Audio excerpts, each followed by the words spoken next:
In this video, I'm going to talk about how the mind is reflected in the body and vice versa.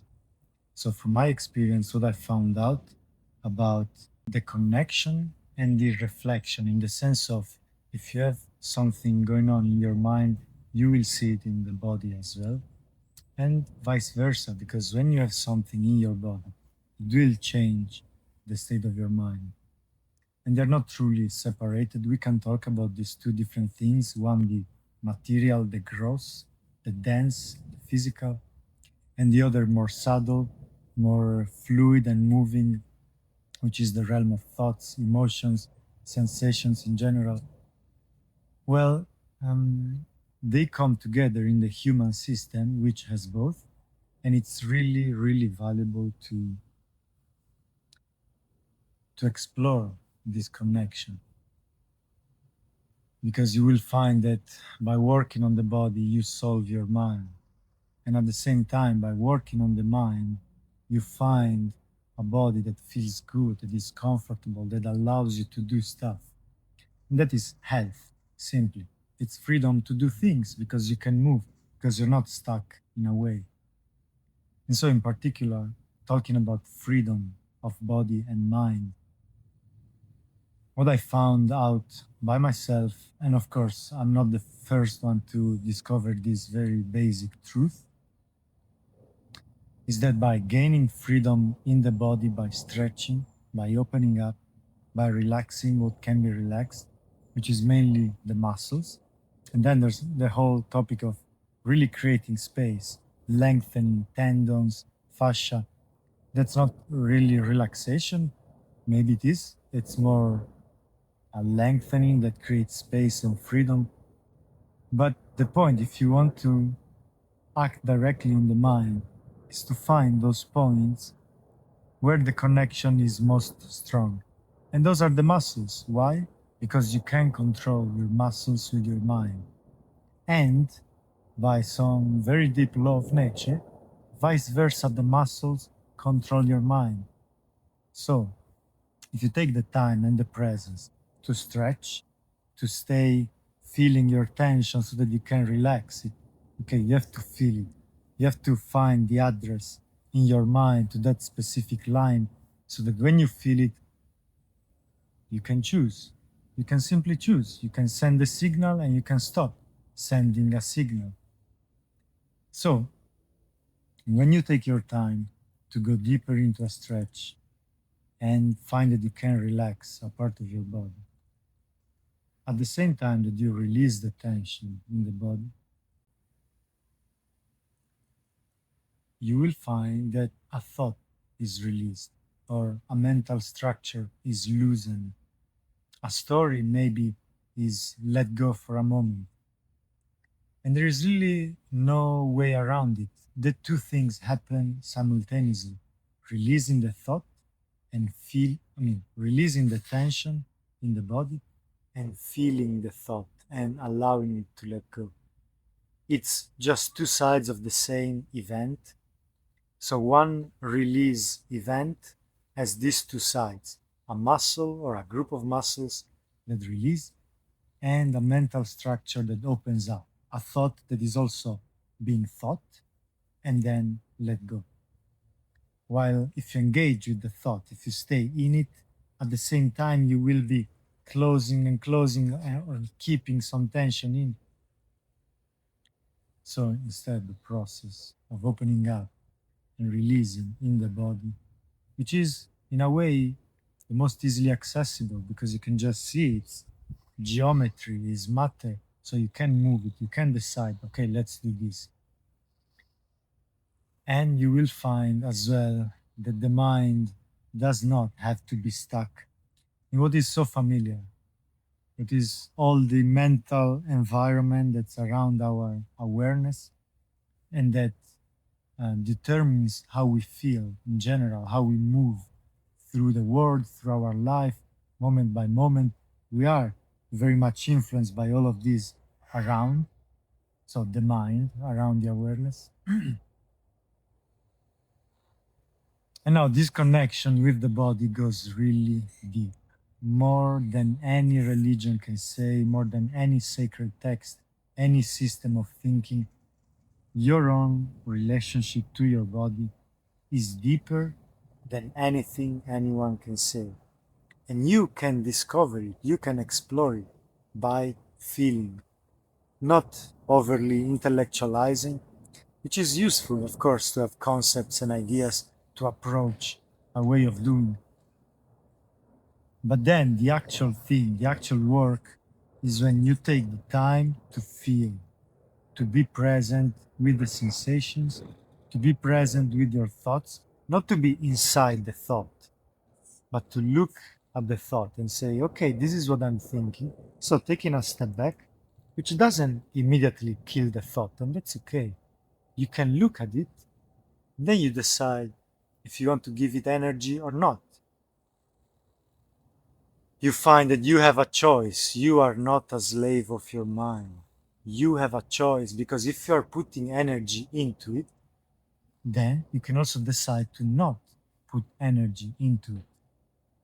And creating space allows you to see more clearly what's happening. And so you say, okay, this is not something I'm actually interested. This is a loop that's creating friction and even damaging myself, taking away precious energy and attention from other things that you know bring something good. And if you don't know them, just go and discover them by first allowing whatever to get out, create space. It's like cleaning a room, you get everything out, and then you have the choice of what to put back in. So, in the mind as well, taking the time to meditate, to not follow every single thought. The time to meditate is a time where intentionally you say, I relax. Just for this time, for this container, I will let go of thoughts. It's okay. I trust. If I need them, they will come back. For a moment, I can afford to not think those thoughts. And when you take the time to meditate and you let them go, you create this space. Then again, you discover you're not a slave. There is no loop that has to go on forever. You can get it out as well. When you're in that space, fuck no, you don't want it back in. And so you will make a better choice if you stay mindful to also maintain this state of awareness and clarity. And of course, you do have the seeds of these loops inside of you. That's why they come back, because they get activated. Just as in the body, even if you release attention, this one will come back because you have the seed, because you haven't gone fully, deeply to the nucleus, to the seed of the tension and the pain. You can remove some layers and that helps, but as long as there is the core, it will grow again. It will ask for more tension to be protected. So that's why, yeah, you can take a moment to lower your shoulders, but then as you start thinking, they rise like this, and it's not that easy to just let them go. But it's worth it. Every little time and effort that you put into it is worth it. It's gonna help you become more light and more free and more relaxed. Because if you don't do this work, then they just keep accumulating and they keep stiffening and becoming harder, harder to work on. While every day you can take some time to soften these tensions. And eventually, if you do it every day, you are at least compensating the new tensions of every day. Okay, at least you bring them down. And then, when you have the opportunity, you go even a bit deeper into what is unknown for now, into some more discomfort and pain. Feel it, because it's there. And the pain you feel when you stretch, unless you are, overstretching and damaging yourself, the pain you feel is already there. You are not creating it with the stretch. You are allowing yourself to feel it. If you don't feel it, and if you don't release it, it stays there. You keep the pain inside. While if you take the time with safety, okay, to go into the pain and into the tension.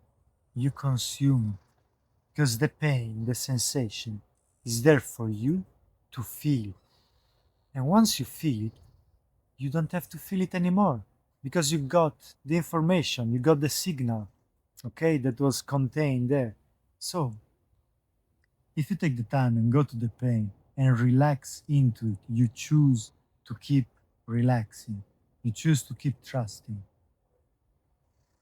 you will find that your comfort is already there. You just have to discover it. You just have to consume this pain and say, hey, actually, there is no pain. A lot of it was fear, was my own fear of the pain that created all of this protection and this blockage in the end. This stiffness that doesn't allow you to go into it and then doesn't allow you to use it, to use that part of your body, your sacred body is there for you. If you don't dare, if you don't have the courage to go to your pain, you will not be alive in your body. You will not be seated alive in your body because you're not accessing all of its potential, which is already there. The only price to pay is that you feel the pain that is between you and your whole body freedom, body awareness, which is aliveness, which is life force in general. So the price to pay is just the time, is just staying with it, allowing yourself to feel it. And by feeling it, there is no other way around. You will also gain freedom in the mind, which bestows, which gives you intelligence, gives you clarity, gives you more brilliance of mind, and allows you to connect more, to be spontaneous, to be light and free, which are all ingredients to be successful, whatever your definition of it is, whatever life you want to build for yourself. It starts from you, from your actions, the actions that start with intention and they are translated through the body thanks to the mind.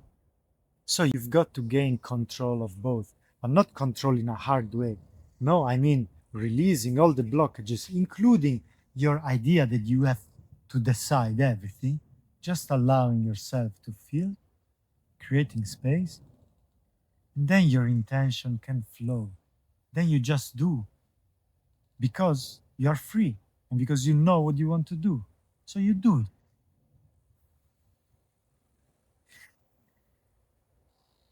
So, with this introduction, which I hope was insightful for you, it took me years to arrive to this much clarity.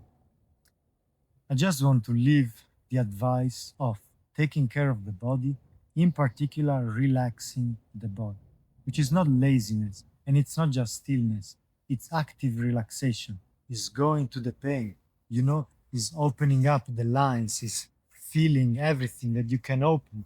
And now, here as well, I can push my hand away, so I'm pulling the whole line, the nerve, okay, and any kind of stretch that you can imagine. If you do it gradually and safely, gives you a new dimension of being alive in the body. And it allows your mind to open because you have a much, much greater potential, okay, that you embody in those moments when you are still stuck with stories of what life should be and all the fears that are blocking you from acting, from speaking up, from doing things, from creating your life in the present, through the present. Right now, you have the choice. This is the moment when you can act, when you do things. It's always in the present. And so, by removing the blockages, you are removing distance from yourself and the present. You are becoming closer to what is. You allow yourself to feel instead of being numbed and blocked because you don't want to feel, you don't want to think and figure things out. You allow yourself to trust, to open, and you come to sensitivity. You come to awareness, to perception. You see more clearly, you hear more clearly, and you understand things because you're not in a rush to reach a conclusion, to know that things fit your existing worldview. No, if you allow yourself to delay conclusions and stay open, then the information can flow much more and you gain a deeper insight because when you put a judgment, a conclusion, you're blocking it. You're not allowing yourself to go deeper and understand more. When you say, I got it, I understood it, that's like you're creating a floor and you cannot go deeper. And it's also a ceiling, you cannot go higher. You're blocking yourself, which is okay, to have an opinion, to have a judgment, to know how things are. But also, very valuable is knowing how to be open, how to just be. And when you're in that state and you can truly listen, you can truly feel, you also gain the ability to truly think because you're not in a rush to reach a conclusion. You trust. Yeah, you see the things flowing, and whatever is good, you take, you accept as part of your conceptualization. And the more you stay open, the more you reach something that then is really worth hugging, embracing, deep conclusion, deep truths. And then when you have gone that deep, then you can come back up and put it into words and say it and share it.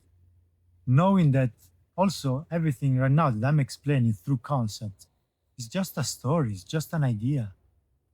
The real thing that I'm gonna do after I'm done sharing is coming back to stillness, coming back to not having to understand things, and so allowing myself to open and see more, perceive more. And that's where the truth lies. It's not in the story. We could argue endlessly at the level of stories and never really see what's beneath. So, all of this that I've been saying applies on these two levels of the mind and the body. They are one and the same, and you will discover it only through your direct experience, only through feeling this connection that I've been talking about. Opening of the body, feeling the body, discovering new things about your body. They are there already, all the possible connections, all the muscles you see in a bodybuilder. You have them as well, and they allow you all the freedom of movement that you can imagine. You just have to access it, to go through it, to dissolve the blockages, and to become free. There is more, there is so much more. And I know because I've been committed to this work of opening up and relaxing. And I was also closed, of course. I was also born in this society. I was also put so many stories by my parents, by movies, by friends, by society. And then I did my work to discover what's beneath all of that. If you get rid of all this stuff, what remains? What is the thing that remains even as you let go of everything? Because you don't disappear, you don't dissolve completely. Even when you relax, you don't lose the capacity to move. As I said, you gain freedom. It's not that you lose your ground, like, there is no ground truth, and so I cannot trust anything. No, it's not like that. It's not that you arrive at this state of despair because there is no certainty in life. Rather, you accept that everything is moving and that the certainties are always temporary and you can use them. Like, I do have opinions I believe in. I know they cannot be the truth. They are never 100% true, but they're good enough. They're just good enough, like everything that I've been saying to you. It's something good, it works. So I keep using it until I'm proved wrong. But I stay open. You see, I don't attach because the moment I attach, again, zack, I'm closing something in my mind. I'm creating a connection there in the sense of a bond that closes something, that blocks something. And in my body, there will be an equivalent, a corresponding tension.